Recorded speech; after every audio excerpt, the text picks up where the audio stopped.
नौजवानों पे कह रही प्रेम से अब माँ भारती।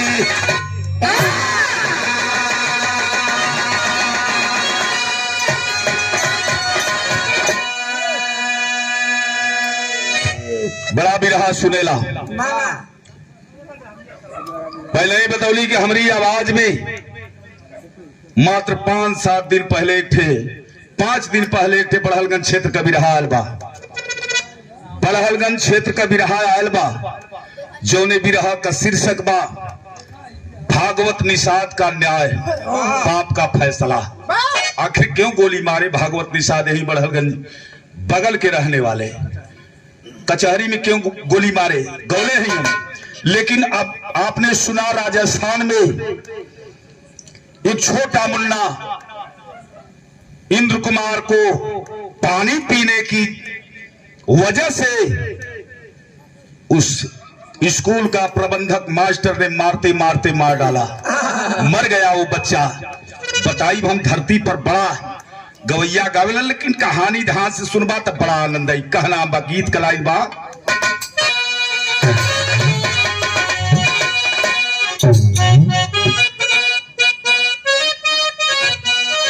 उहे गीत के लाइन बा जौन मास्टर संकेत कैलन।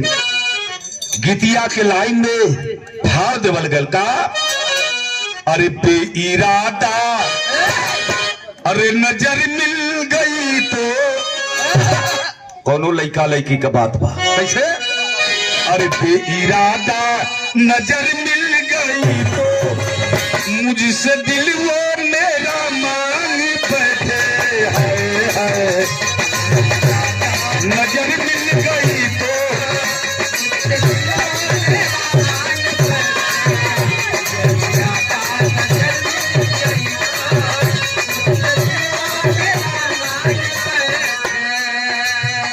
बेइरादा नजर मिल गई तो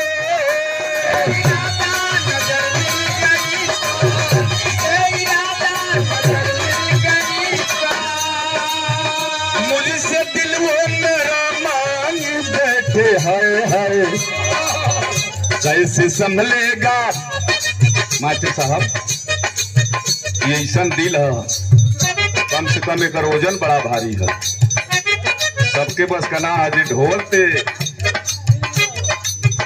जिला छोड़ दे हल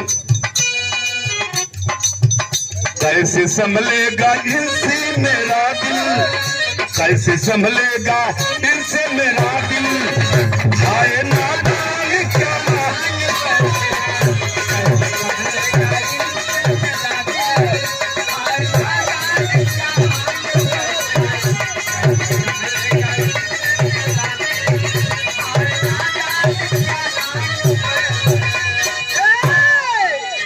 पर गौर करेंगे लेकिन भाव बा कैसे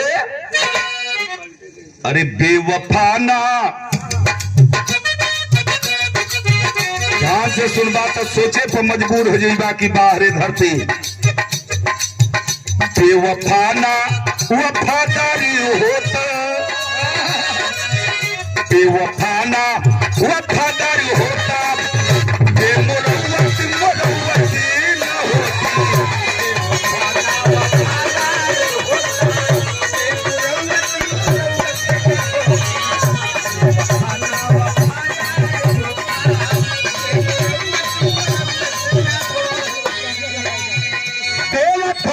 वफादार होता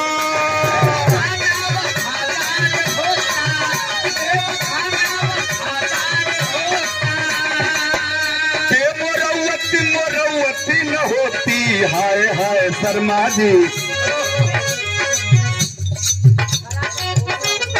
बेवफा ना वफादार होता बेमुरव्वत मुरव्वत न होती। हमारी ओर ताकल करा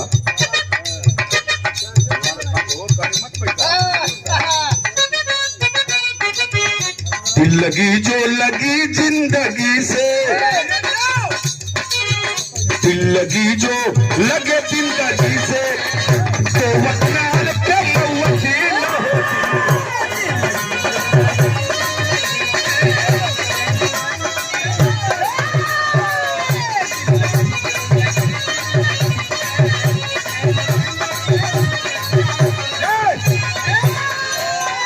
हमें से बिरहवा का शुरुआत भइल।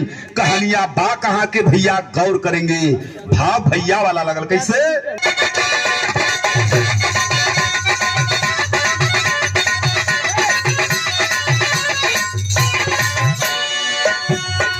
नैन से नैन लड़े दिल का मेल होता है, संभल सका जो ना मकसद फेल होता है।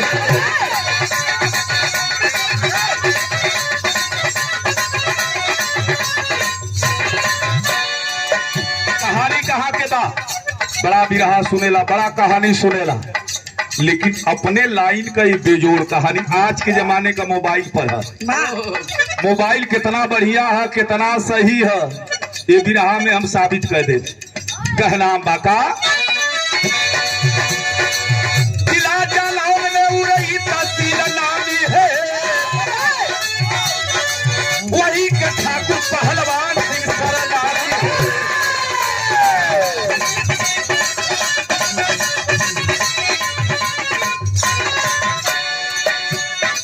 जालौन जिला के अंतर्गत एक उरई तहसील है, उसी तहसील के अंतर्गत एक छोटा सा गांव है मेरे बाबू। उसी गांव में एक पहलवान रहा करते थे, जिस पहलवान का नाम पहलवाने सिंह था। ये कहीं बेटा था, जिस बेटे का नाम बताया गया क्या,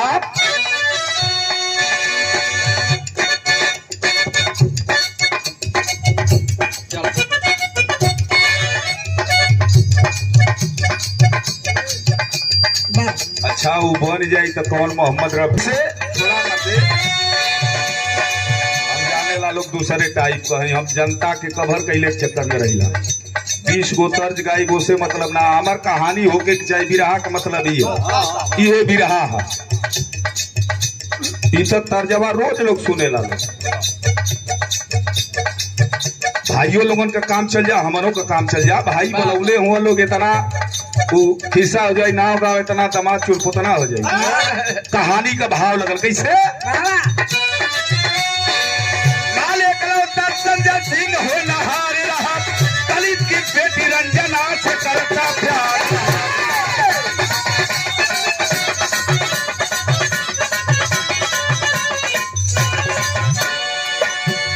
बात के समझ ले बाबू, थोड़ा सा ऊपर वाला बढ़ा दो छोटू।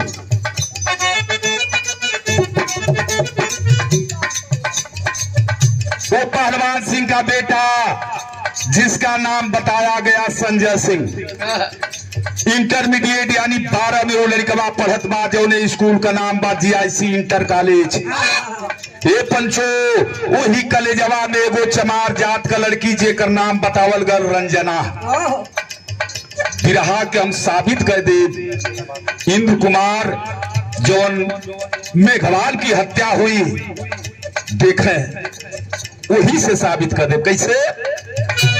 तारे और रंजना थी खूबसूरत, इतनी खूबसूरत थी भगवान बनाए थे, लेकिन गरीब रहल। वही कलेजवा में उकर बाप, रंजना का बाप, अपने बिटिया रंजना को भी पढ़ाते थे बाबू। उसी कॉलेज में वो ठाकुर का बेटा संजय सिंह भी पढ़ता था। रास्ते में आते जाते कहल जाला कि नींद न जाने टूटी खाट, भूख न जाने जूठा भात, अब प्यार न जाने जात। प्यार हो गल, आज जब प्यार हो गल तो आजकल लड़का स्कूले गईले के बहाना कहाँ जाइ हम, बगीचा धैलसु। आज जब बगीचा में गए, स्कूलवा के पिछवा बगीचा बा, वही बगीचावा में रंजना और संजय सिंह ठाकुर का बेटा।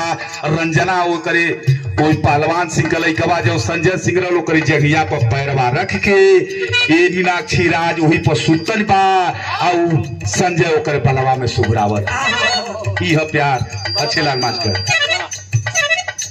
जब हो जाला तो बड़ा खतरनाक बीमारी है, गाड़ी घोड़ा सब बिक जाले। ए भैया प्यार हो गल, दोनों बतियावत हो। एक ठे गीत लगल, कौन गीत बा मास्टर।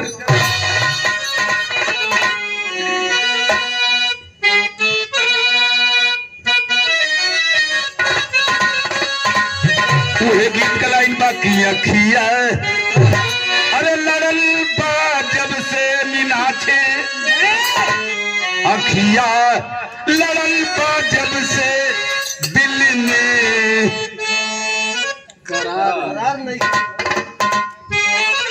अखिया है लड़ल बा जब से हीरा दिल में करार नहीं है।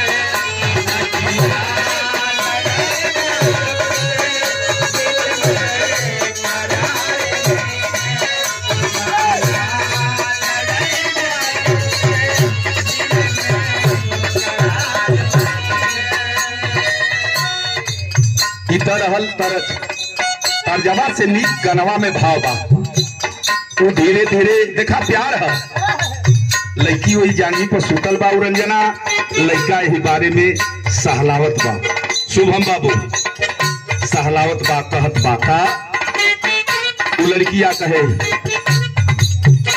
मंगिया मंगिया सजा के सिनुर मंगिया सजा के सिनुरा दुल्हन बना राजा मंगिया सजा के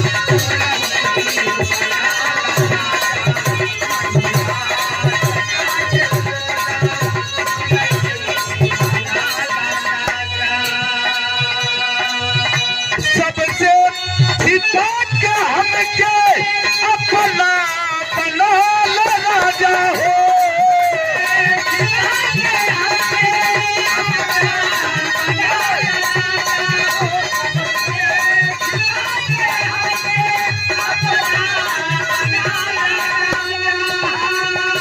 सबसे छिपा के हमके अपना बना रोज मंगिया सजा के सिनुरा दुल्हन बना राजा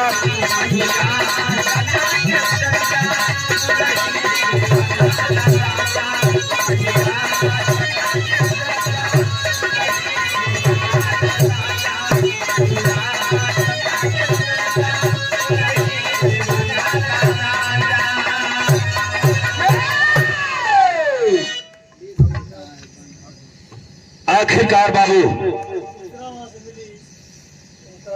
बतियोते बतियोते कई महीना बीत गए ही तरह और जब कई महीना बीत गल एक दिन उ रंजना वो संजय के पकड़लस और संजय के पकड़लस तो एक ठे बात कहलस। कौन बात मास्टर? गीत के लाइन लगल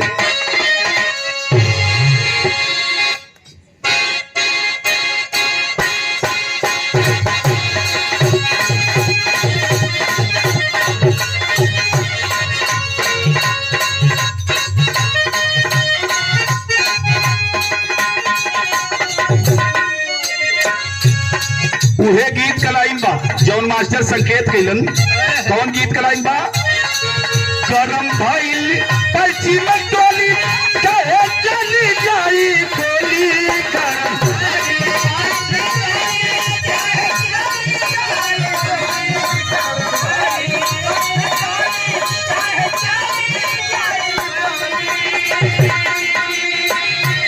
सब केहू जाने गइल हमनी की मोहल्ला में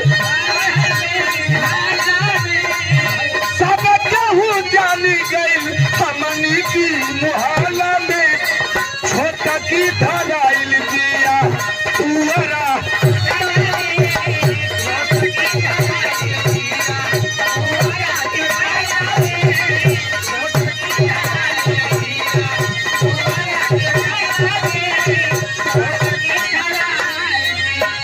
अरे बाबू आखिरकार वह रंजना उस संजय सिंह जो पहलवान सिंह का बेटा था मेरे बाबू पकड़ लेती है बाहों में। अब पकड़ करके वह रंजना कह रही है, क्या कह रही है? प्यार में दोनों पागल भइले सारी मर्यादा भूल गईले प्यार में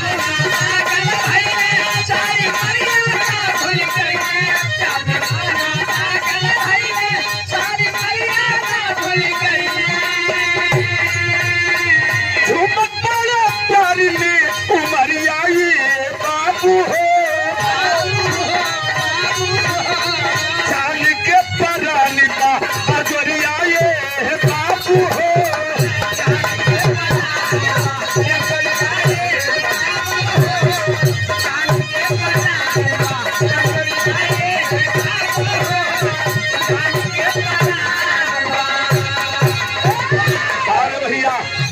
वह रंजना दौड़ करके अपने प्रेमी उस संजय सिंह को पकड़ ली।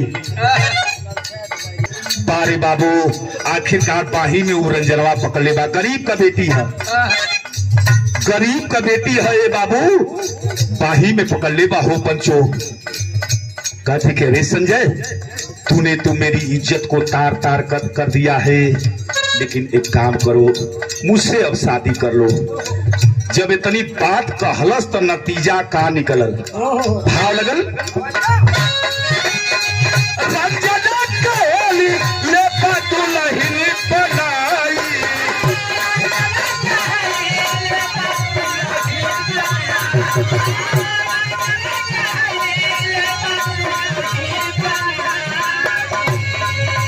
भैया उ रंजनमा जब कहले बाबू संजय से कि अरे संजय मुझसे बर्दाश्त नहीं हो रहा है, तूने मेरी इज्जत को लूट लिया, इज्जत को तार तार कर दिया, तो मुझसे शादी कर ले। कह रही है क्या? रंजना कहली ले दुल्हन बनाई, चलो दुल्हन बना ला। आज जब दुल्हन बनावे बियाह करे मीनाक्षी राज, मेरे गीत को सुनिए। मैं जो बिरहा गाता हूँ या समझिए कि 95% रिसर्च करता हूँ। मेरी सबसे अलग बिरहा होती है, जौन हमके पसंद पड़ेला उहे बिरहा गाइला। आए में लोगन के बता दे कि का ना करे के चाहिए। और रंजनवा कहत बा कि हमसे बियाह कला। आज जब रंजनवा कहले बा कि हमसे बियाहवा कैला बाबू, बारे वह संजय सिंह रंजनवा के बहिया में से छटक के सारे दूरे हो गए। का जवाब देहलस, का जवाब देहलस? संजय चेहरा लिया झुकाई,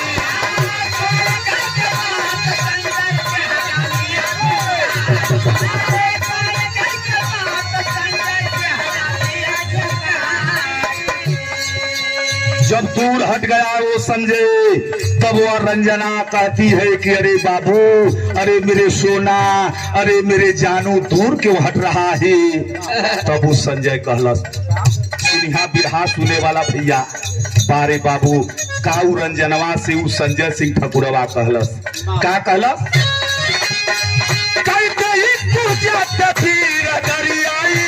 बाबू हो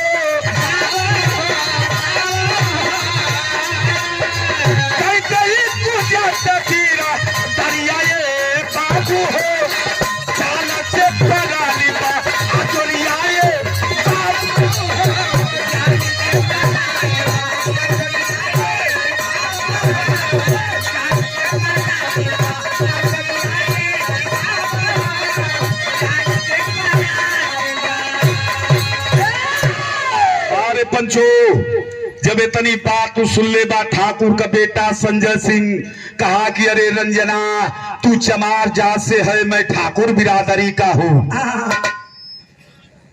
अगर तुमसे मैं शादी करूंगा तो यह समाज या जात पात जो ठाकुर बिरादरी के लोग हैं वह जात से अलग कर देंगे। रंजना एक टक अपने प्यार को देख रही है। इतना बिरहा सुने वाला हवा भैया, वेद पुराण कहलस कि प्यार न जाने जात कुजात, यानी प्यार जात कुजात ना जानेला। तो रंजना पढ़ी लिखी थी, समझ गई, दौड़ल आ दौड़ के ओकर कलरवा पकड़लस। आ कलरवा पकड़ के एगो बात कहलस, का कलर साथ में जीना साथ में मरना,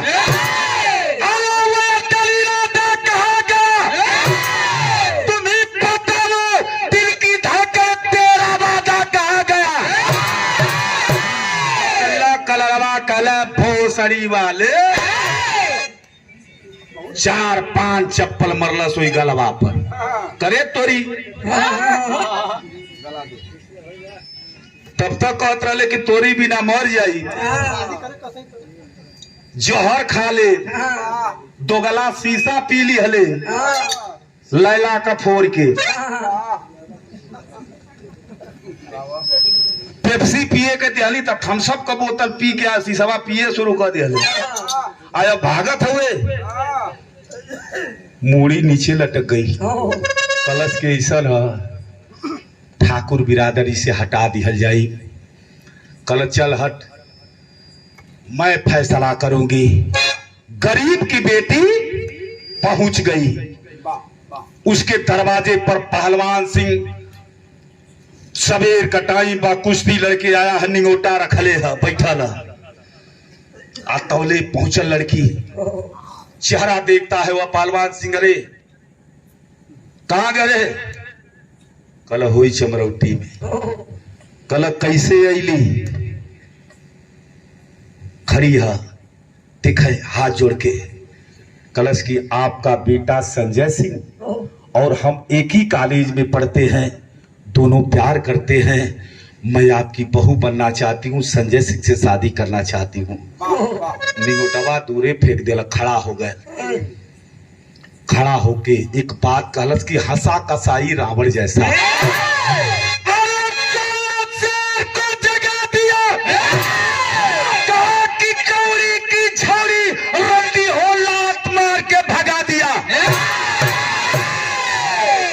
कल भाग जाओ, तुम अपनी बिरादरी अपनी जात देखो, मेरे बराबरी में खड़ा होने तेरी औकात क्या है? तेरी जैसी हजारों लड़कियां मेरे बेटे की बिस्तर गर्म करती हैं। खामोश। वो लड़की लौट पड़ी। आज रंजना लौट पड़ल हे पंचो बिरहा सुने वाला हो भैया।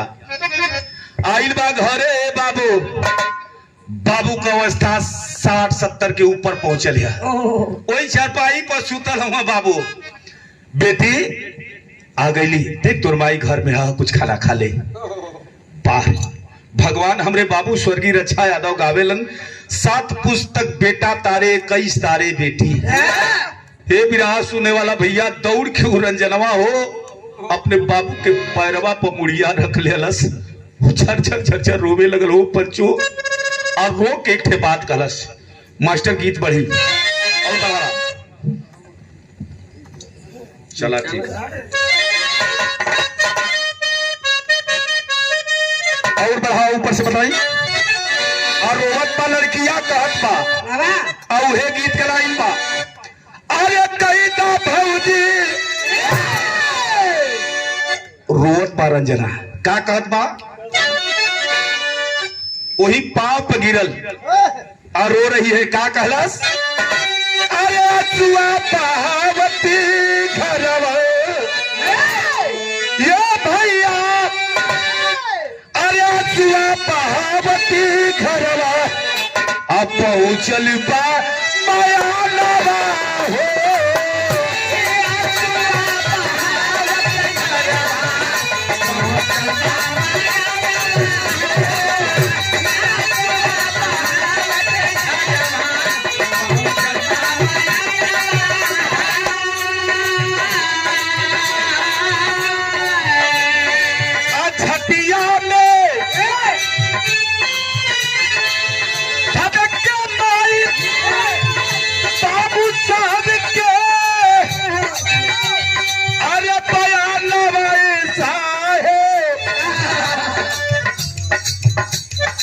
रोवत लड़किया हुई बाबू के पैर पर मुड़ी रख ले बा, रोवत बा।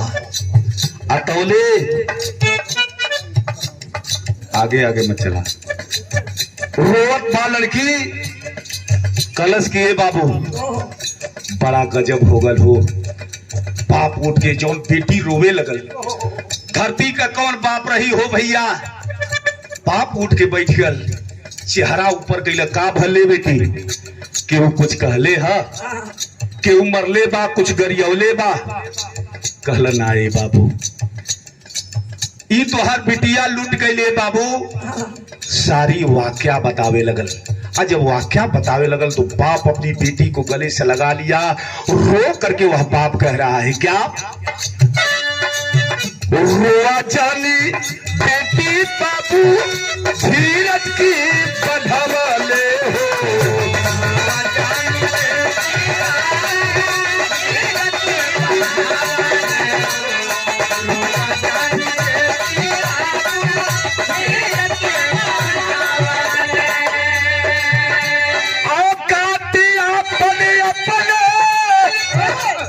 ए बिटिया हम गरीब है रे और वो छोटी जात का है, रोवा मत, केहू से मत कुछ कहिया हो बेटा।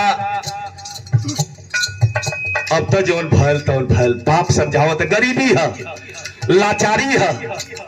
बाप जब समझावे लगल, बिटिया को चुप करा रहा है, धीरे धीरे समैया बीते लगल। वो संजय पहलवान सिंह का बेटा बड़ी सुंदर शरीर रहल और वो फार्म भर दिया फौज में, कॉल लेटर आ गल, जब दौड़ल बात निकाल दिया भर्ती। आज जब निकाल दिया तब भाव लगल कैसे मास्टर,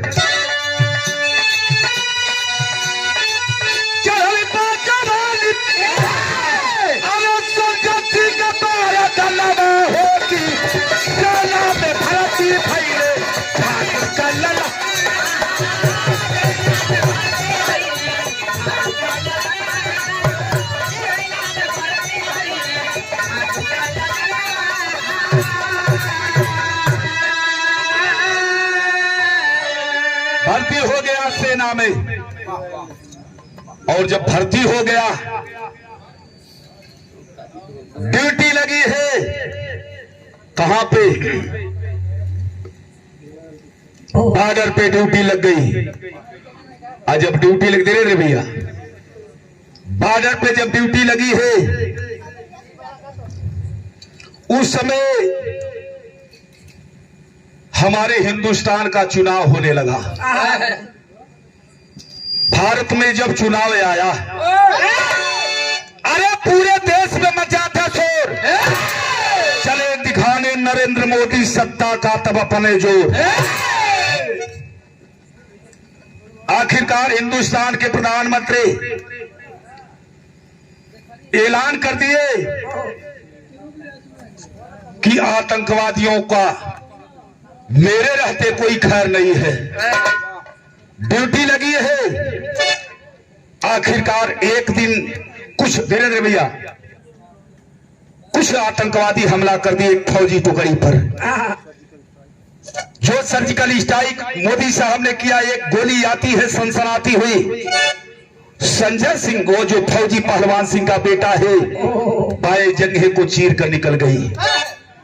आनर फानन में फौजी हॉस्पिटल में वह संजय सिंह को लेकर लोग जाते हैं।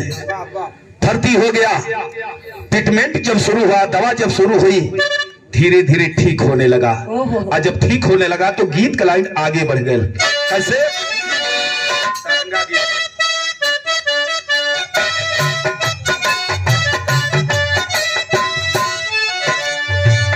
भाव लगल, कैसे घायल संजय सेना हॉस्पिटल, सेना हॉस्पिटल, अरे डॉक्टर दिहले गोलियां का,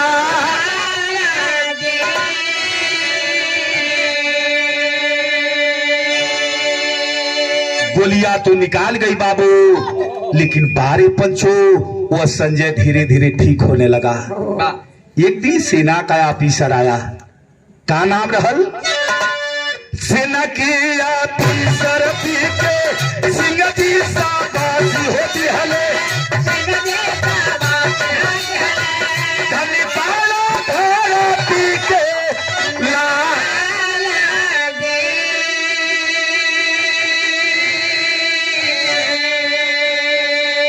बारे भैया गोलियां तो निकाल गई। जब वह संजय फौजी ठीक होने लगा तो एक दिन पीके सिंह फौज का ऑफिसर आया हाल चाल लेने। जब हाल चाल ले रहा था उसी समय संजय सिंह से बात करने शुरू कर दिया। ये बेटा कहाँ का रहे वाला हुआ, बतौलस। आज जब बताया कल तोर बिया भयल का, कलस की ना, कल तो बियाहवा करबा, कल ई तो बतिया हमार बाबू जनी है न। वह फौजी ऑफिसर जो था संजय फौजी के घर आया, बाप से बात करने लगा कि आपका बेटा मुझे पसंद है, मैं अपनी लड़की की शादी, मेरी लड़की जो इंजीनियरिंग कर रही है उसकी शादी में आपकी बेटी से करना चाहता हूँ। कल साहेब लड़का राजी बा तो हमके कोनो दिक्कत ना बा।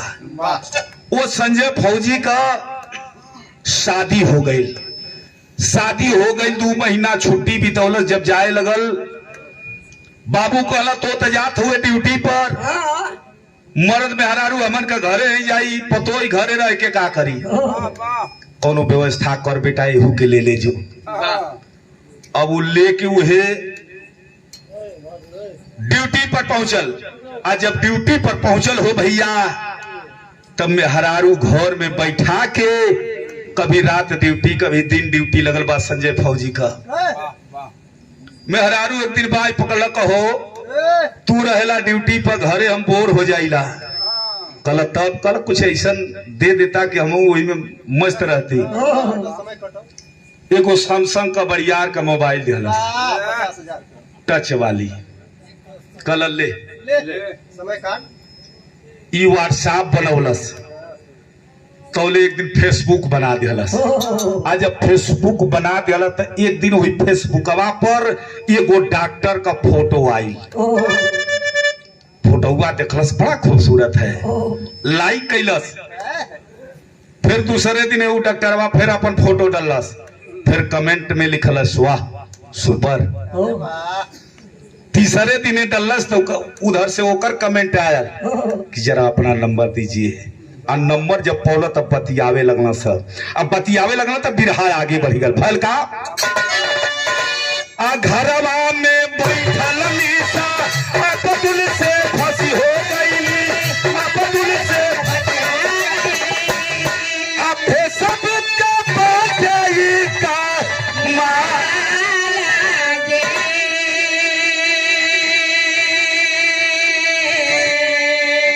फौजिया का दुल्हनिया जवन निसवा रहल हो पंचो, वही अब्दुल नाम का जो डॉक्टर रहल, जो अब्दुल नाम का वो डॉक्टर था उस्मानिया हॉस्पिटल का मेन वो डॉक्टर था, नाम रहल अब्दुल अंसारी। वही से वो फंस गई। अब देखा मरद बॉर्डर पर बा, मेहरारू घर में अब दूसरे मर्दे से बतियावे लगल। यह मोबाइल अब बतियावत बार रात ड्यूटी पर बा, गोला बारूद चलावत बा, आई घरवा में से गोला बारूद चलावे लगल। अब वो हर बंदूक लेके सीमा पर ही खड़ा हो, घरवा में से ही कहे क्या मेरे जानू कोई इंजेक्शन लाकर मुझे भी दे दो। अखिला अब ये पहनाए वाला इंजेक्शन लगे जाता है। ये है कि तुम लोग एक को आइटम लेके मीनाक्षी चलत हो। हम पहली बार ही जलनी है कि गौ विभाग से हो। गौ विभाग कलकत्ता में गावे गल एक बार सियालदा हमारे बिहार है तो आदमिया है तो भैंसिया के खब दे मारे और छोड़ दे जा थनवा पानी मार के इधर करल वो पहना जा। वो इधर भाई साहब हमारे ले ले हुए देखा हरके से ये पार्टी के मलिकार के मत मार दिया ना लेके पार्टी के मलिकार अच्छे लाल भी हो सके ना। ए भैया आखिरकार अब दोनों कुल बतियावे लगल और दोनों बतियावे लगना तो अखिलानंद यहाँ हुआ तोरे पढ़ाई वाली सुइया का दवाई लग गई। तर्जमा कौन है मास्टर?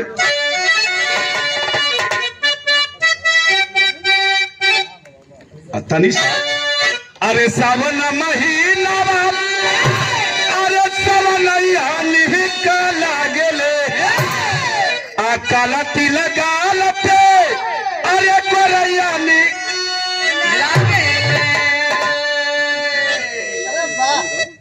रसे रसे रसे रसे झूलली झूलन राधा हो गाधा मन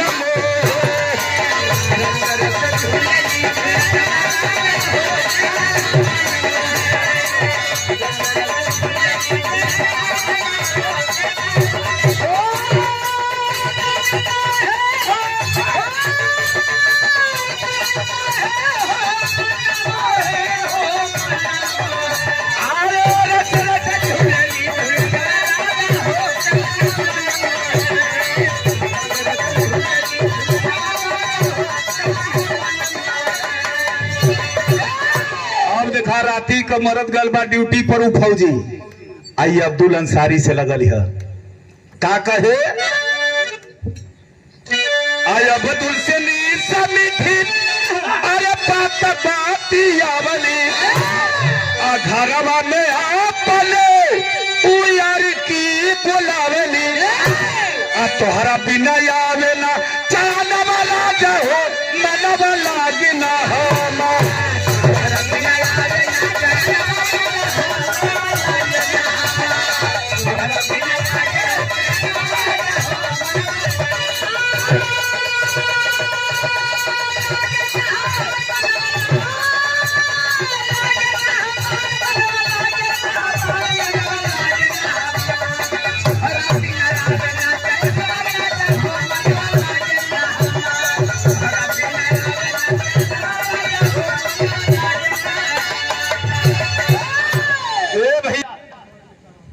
आखिरकार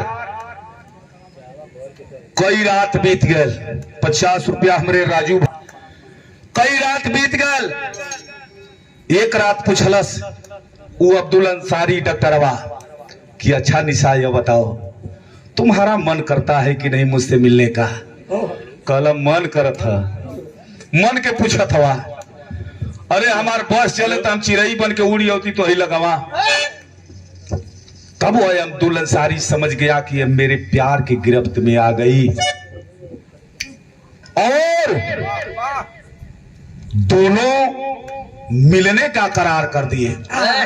अब मिलने का जब करार कर दिए तो वह सीमा भी लांग गए, उस मर्यादा को तोड़ दिए जो पति पत्नी की एक मर्यादा होती है। और जब टूट गई मर्यादा तो मिलना जारी हो गया। एक दिन बाही में पकड़ ले बा अब्दुल अंसारी के वो फौजिया के मेहरारू निसवा कहत बा का कलश की तेरे बिना मैं जी नहीं पाऊंगी। तब डॉक्टरवा कलश निसवा से कहा डॉक्टर कहे पति तुम्हारा फौजी की जवान हो। कलश सुना ए निशा अरे तुम मर्द फौज के जवान है। कलश चुप ना रहा दोगला का अरे ड्यूटी से आवेला ते हुजरतिया में गोलिए बंदूक चलावेला। गलत तब निसवा कहत बका डॉक्टर कहे पति तारा फौजी के जवान हो और निशा कहे तो अरे नपा चला पलान हो।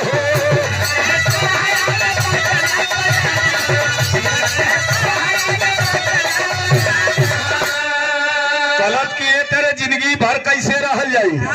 तब उन्हीं सभा कहलस का अरे महरल जाई करी के यो जनवा राजा हो मनवा लागी ना हमार। कलश की पागल हुआ जब तो के दिल दे दिली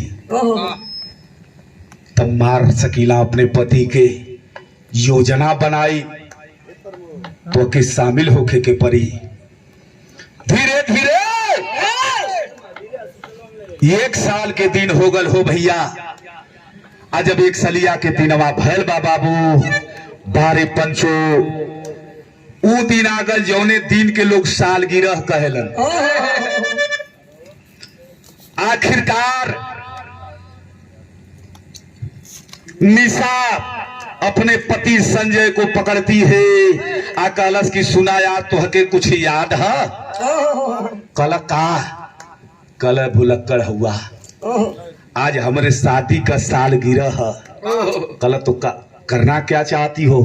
कल पहली सालगिरह है तो लोगन के खियौले का हमार विचार बा बढ़िया से मनौले का विचार बा।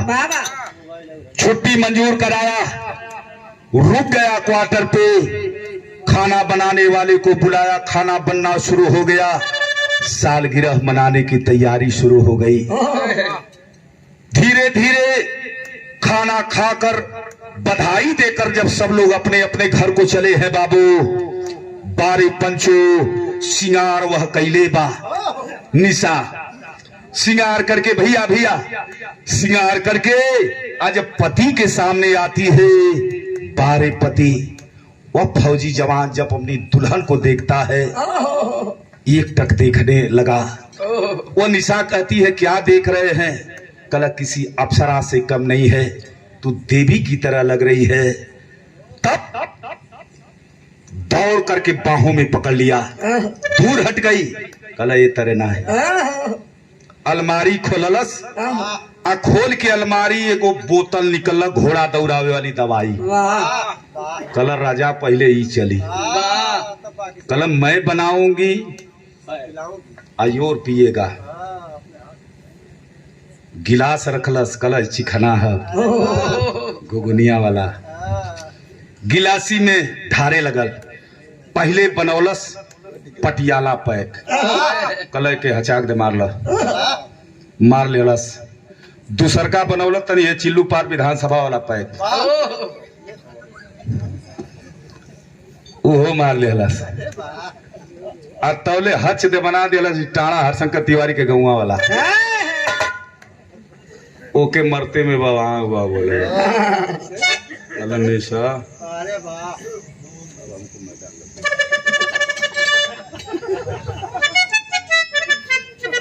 कल अरे निशा कौन दिशा? कल है तो उत्तर दिशा। पिए वालन का अंगुरिया सोच हो जाए और रोटी में हाथ डाले कि सारे भुइया डाले, ठीक ना है भुइया। कल के हर है कल निशा कौन दिशा? आज हम निशा जान गए कि अभी टनटनायल खत्म है, ढकेला पे गिर गल बेटे पर। आज जब गिर गल तब फोन कहाँ मिलौलस? वही साला अब्दुल अंसारी की। अब का करियाइयों के फोन मिला के कल से आ जाओ मेरे जानू। जब जानू चलल होसार वहां से फटफटैया लेके आके तर्द पिछवाड़े पीछे वाला गेट से हल गए। गिरा है फौजी, देखिए फौजी गिरल है बेड पर। औरत दौड़ करके अपने प्रेमी उस डॉक्टर अब्दुल अंसारी को पकड़ती है और कलश की अब कहाँ जाना, बेड पर ये गिरल हो, नीचे कुल काम हो जाएगा।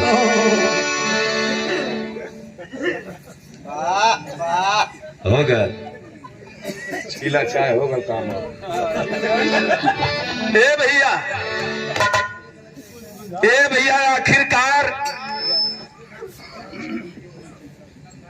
जब हवस की आग शांत किया है उसके बाद कहती है कि यह मेरा पति है, अब मेरा काम करना है तुझको। कहा क्या?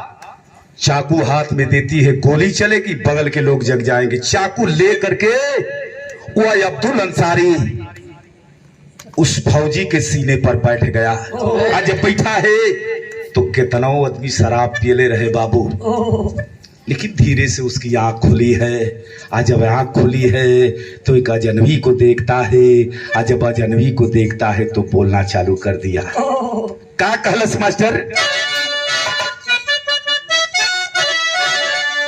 वही निशा की ओर देख के कहलस कि मारी दिली रे तू भाला, आदि के दारू में जहरावा हो।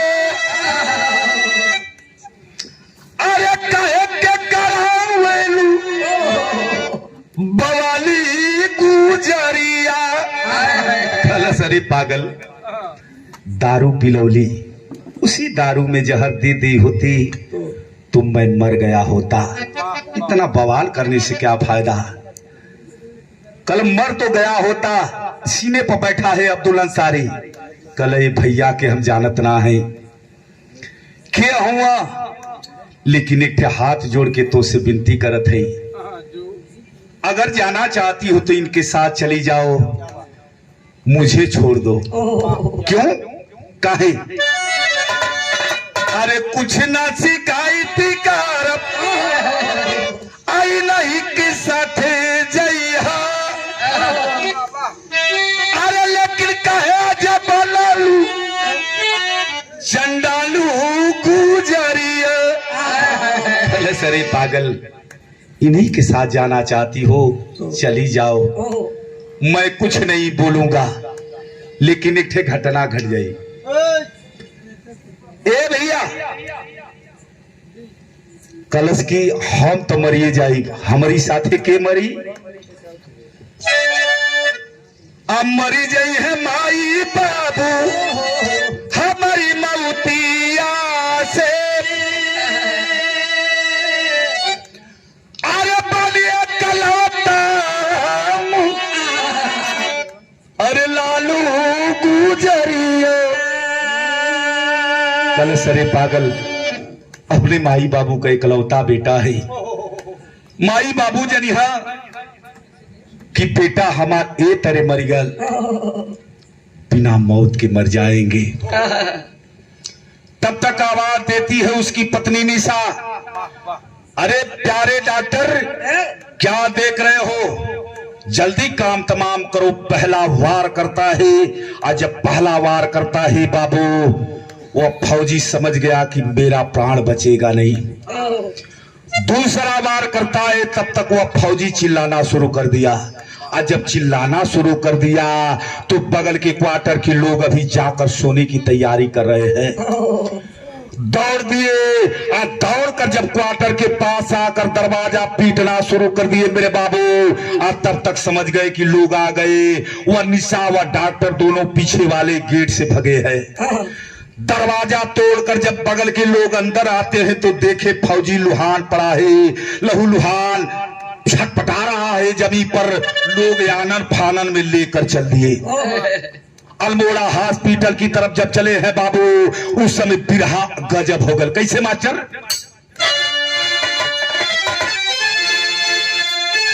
डॉक्टरी में भर्ती हो करने के लिए डॉक्टर के पास लेकर लोग चले हैं। अब तवले डॉक्टर आया गेट पर, चेक करने लगा, नाड़ी चलत बा। लोग कहना ये साहेब ई फौजी हो, इके बचाला। तब डॉक्टरवा कहलस, का कहा वो डॉक्टर?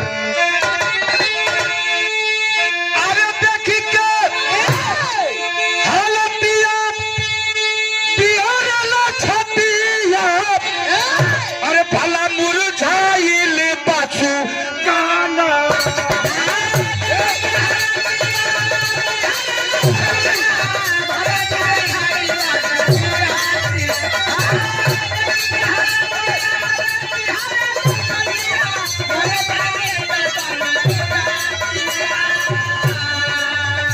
दम लगे देश मिलेला ऊपर से, उस सरेगमा पदनी सवाला है। आज जितना पसीना हम फेंकत है, मेहरारू देख ले तो पहले मर जाई।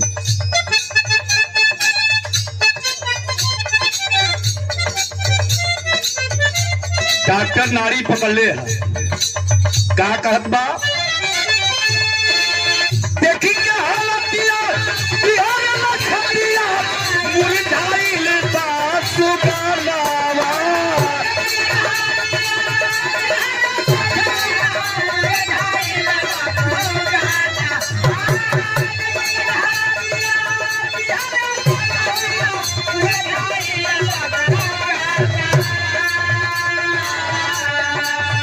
डॉक्टरी कहानी बची है न जनवा, गिरल बहुते फूलावा।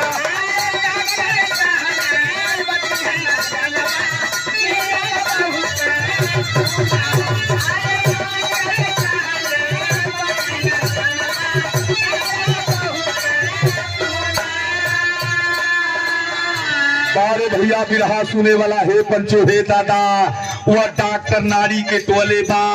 नड़िया तो करके वह डॉक्टर कहता है मेरे बाबू कि हे भाई इतना खून गिर गयल कि हम एक फौजी के बचा ना सकेला। भैया भैया तबलीग थे नर्स, हाथ में ट्रे लिए हुए, नर्स के लिबास में गुजरत बा। कैसन भीड़ बा, कैसन लोग हुआ। वो नर्स जाकर देख रही है तो एक फौजी है, लहू लुहान है। डॉक्टर से सवाल करती है वो नर्स कि है साहब कौन है? डॉक्टर कहता है एक फौजी है, उसको चाकू मारा गया है, इतना ब्लड गिरा है, इतना खून गिरा है कि मैं बचा नहीं पाऊंगा। अगर कोई खून देने वाला होगा। अब देखा हमार भाई डॉक्टर का अलग खून देने वाला क्यों तैयार हुई तो जिले के गले कल भैया सही सुरती नहीं निकाह कल भैया हम तो जाते कल भैया हमके कमला पसंद खाए के बड़ा जोर खाई लोग पर आ गई वह फौजी बचा है नर्स एक तक देख रही है फौजी को आतौले वह नर्स उस डॉक्टर से जवाब देती है बारे भगवान का जवाब दिला बिरहा सुने वाला भैया का जवाब दिला नर्स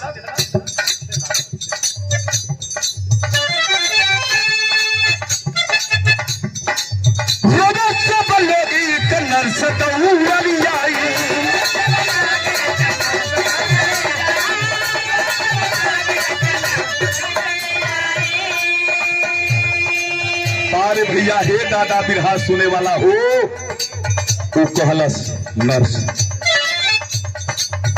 हमारी बदलिया जल्दी चली ना पाता है साहेब हमारी देही से जितना खून है साहेब निकालना लेकिन ये देश का फौजी है धीरे धीरे रामाश्रय भाई ये देश का फौजी है बचे के चाहिए डॉक्टर उस नर्स को देख रहा है कल इंसानियत इंसान से बड़ी इंसानियत होती है लोग तक एक तक ताकत हुआ नर्स के नर्स कलश हाँ इस शरीर का एक एक कतरा इस देश के लिए कुर्बान है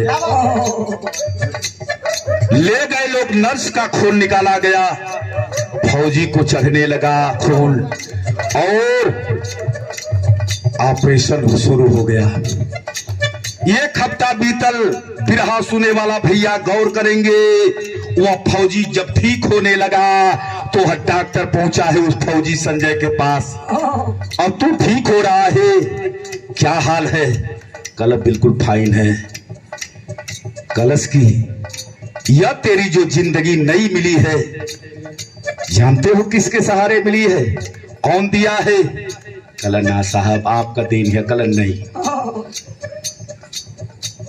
तेरी जिंदगी इसी हॉस्पिटल की रहने वाली एक नर्स खून देकर बचाई है तब वो फौजी उसी बेड पर उठकर और बैठ गया हाथ जोड़ ले रहे हे साहेब एक बार वो भवानी के दर्शन करा दो साहेब एक बार दिखा दो देवी के हो साहेब एक बार वो देवी के देख लेना साहेब तो कर पैरवा छू ले भो साहेब रोने लगा वो फौजी बाबू डॉक्टर आवाज दिया है वो नर्स आ गई और जब नर्स आके हुई फौजी के पिछवा खड़ी बा डॉक्टर कहता है सामने जाओ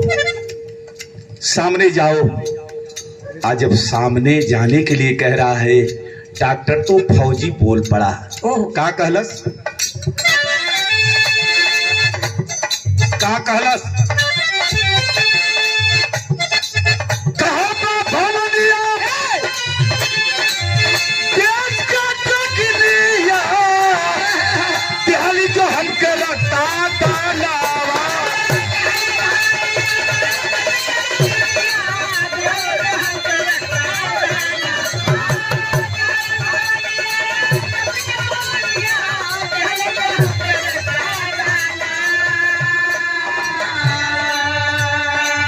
को पकड़ लिया वह डॉक्टर खींच करके ले जाकर बिरहा सुने वाला भैया उस नर्स को उस फौजी सैनिक जो फौजी था संजय उसके सामने खड़ा कर दिया जब संजय फौजी नजर उठाकर देखा है अवाक रह गया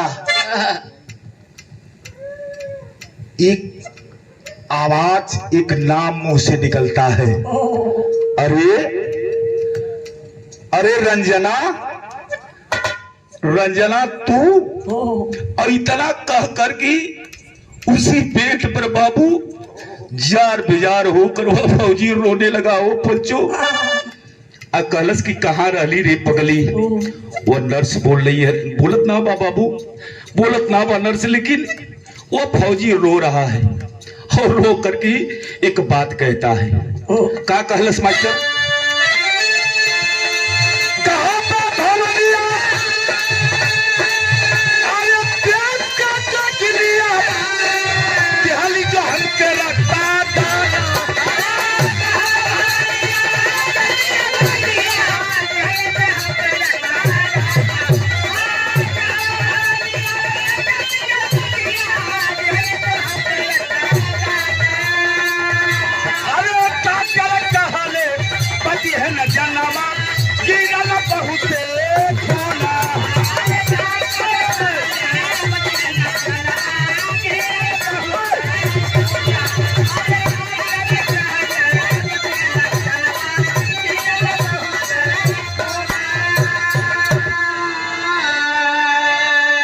और यह 50 रुपए का सम्मान आया। हाँ देख पर चढ़िया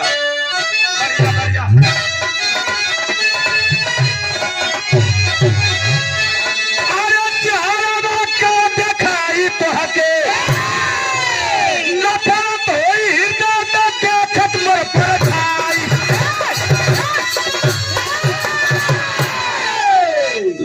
निशा शिव कलश की अरे पागल कहाँ थी इतने दिन? एक बार मुझे याद नहीं आई, कल का याद आई, बोलना शुरू कर दी। ए रंजना, इतने दिन तक मेरी याद नहीं आई तुझे? एक काम करो, एक दिन भी याद नहीं आई, एक पल भी याद नहीं की, कल का तो के याद करी। वो मझधार में छोड़ गईला, इज्जत लूटे लेहला, तुआर बाप हमके रंडी कह के भगा देहलस। तो साहेब कौन भलाई कैला, कौन एहसान कैला हो साहेब की याद करी। यही लिए तो तुम्हारे सामने ना आवत रही। तब रोने लगा वो फौजी और सवाल करता है। क्या कल साल हक लाइन है मास्टर?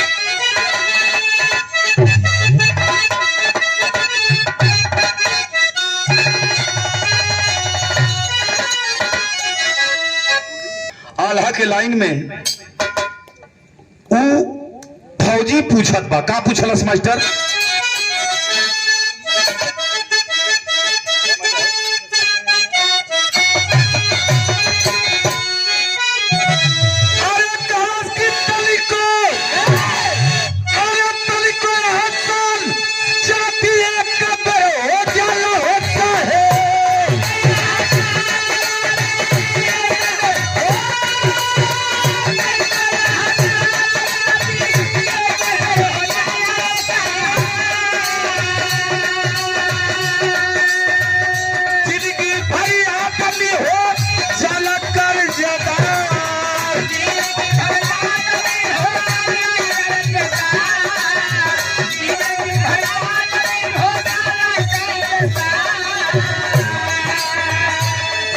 ये साहिब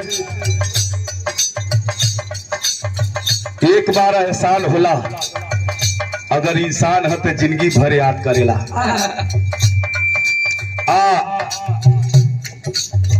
का कहल जात हुआ 19 रंजना कहत बका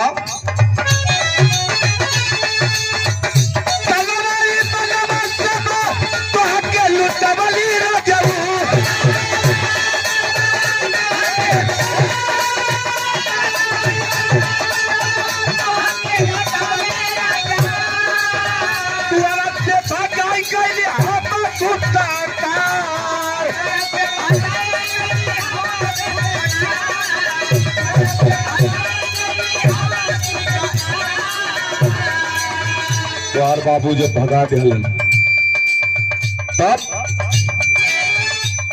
घरे कम करा हो। आज जब घरे अलिए साहेब तब माई जब जल्लस, माई तो रोबे कैला। ये साहेब बाबू बर्दाश्त ना कैला, कुछ दिन बाद बाबू मर गई। खेत बाड़ी पे चलिए साहेब और पैसा लेके चलली, और वही समय स्टाफ नर्स का भर्ती होत रहे। इंटरव्यू दिहली साहेब, आई नर्स बनली। आई यही हॉस्पिटल में हम ड्यूटी करीला, माई क्वार्टर में बा। ये हमार जिंदगी है, मरीजन का सेवा करीला साहेब, आई है जिंदगी जीला। ई मत अफसोस करिया कि हम तो के खून ए बदे दे देली कि तू से प्यार कैले रहली ना।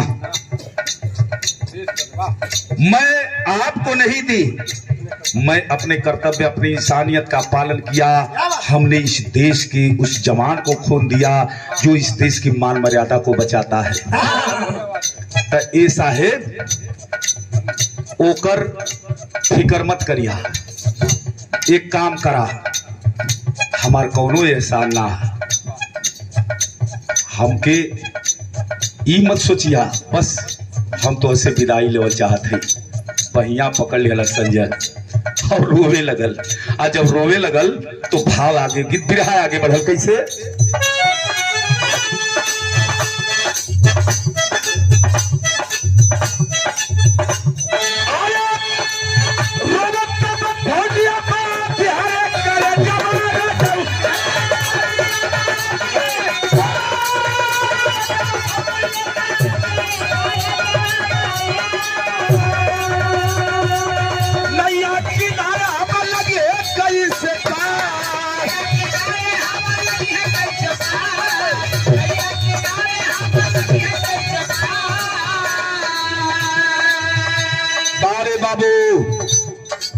रो रहा है फौजी। उसी समय वह ठाकुर पहलवान सिंह दरवाजे से अंदर प्रवेश कर दिए। खड़ा होकर सुन रहा है वो पहलवान सिंह ठाकुर। सारी बात को जब सुना है धीरे धीरे पहुंच गया। उस लड़की के सामने जब गया है तो कल बिटिया मुझे पहचानती है? कल हाँ साहेब पहचानती हूँ, आपने मुझे रंडी कह करके अपने दरवाजे से भगाया था, मैं कैसे भूल सकती हूँ साहेब। झुक गई गर्दन उस पहलवान सिंह की और एक तरफ वो फौजी रो रहा है, एक तरफ वो पहलवान सिंह के आंख से आंसू टप टप गिरे लगल। और जब टप टप गिरे लगल तो वह पहलवान सिंह कहता है क्या? ठाकुर पहलवान सिंह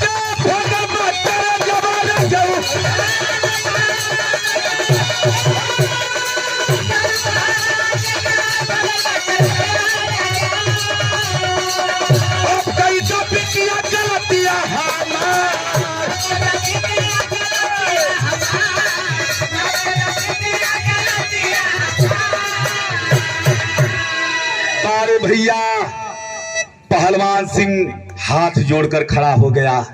कल बेटी मेरी गलती को माफ कर दे, माफी लायक तो नहीं हूं लेकिन माफ कर दे बिटिया।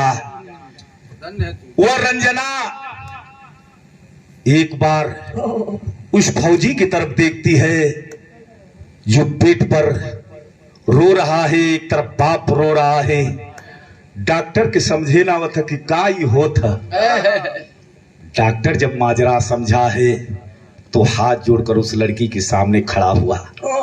सारे लोगों के बीच में वह रंजना गरीब की बेटी, एक दलित की बेटी सवाल करती है इस समाज से। क्या सवाल करती है मास्टर?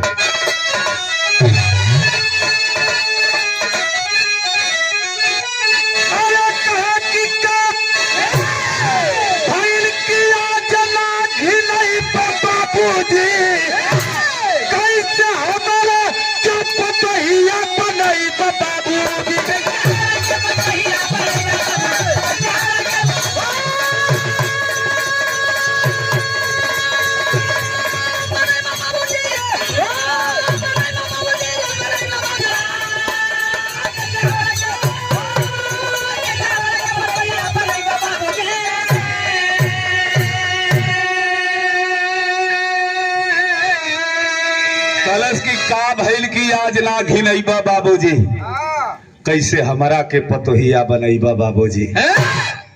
वही दलित का लड़की है जिके द्वार से भगोला और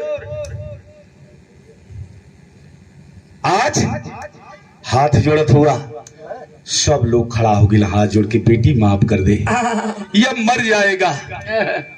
डॉक्टर कहा कि तू जिंदगी तो दिया है लेकिन जिंदगी निभा दे। आखिरकार वह रंजना तैयार होती है। मैं समाज के लोगों से एक सवाल करता है धनंजय यादव गायक, अगर कोई बड़ा संत हुआ, बड़ा महात्मा हुआ तो 85% के लोगों में ही हुआ, चाहे वह रविदास हो, चाहे भक्त पूरनमल हो, चाहे कोई हो। आज जात पात को तोड़ करके एक बंधन में जब बंधेंगे तब यह हिंदुस्तान, यह भारत देश फिर वही सोने की चिड़िया बनेगा। बिरहा समाप्त हुआ, भाव लगल। इधर पानी थोड़ा पिला दीजिए। गुरु बिहारी गुरु गणेश गुरु रामलाल मोर बाका कथन करो चंद्रिका कवि बच्चन का विजय पताका। अरे जहरा का दिखाई तो है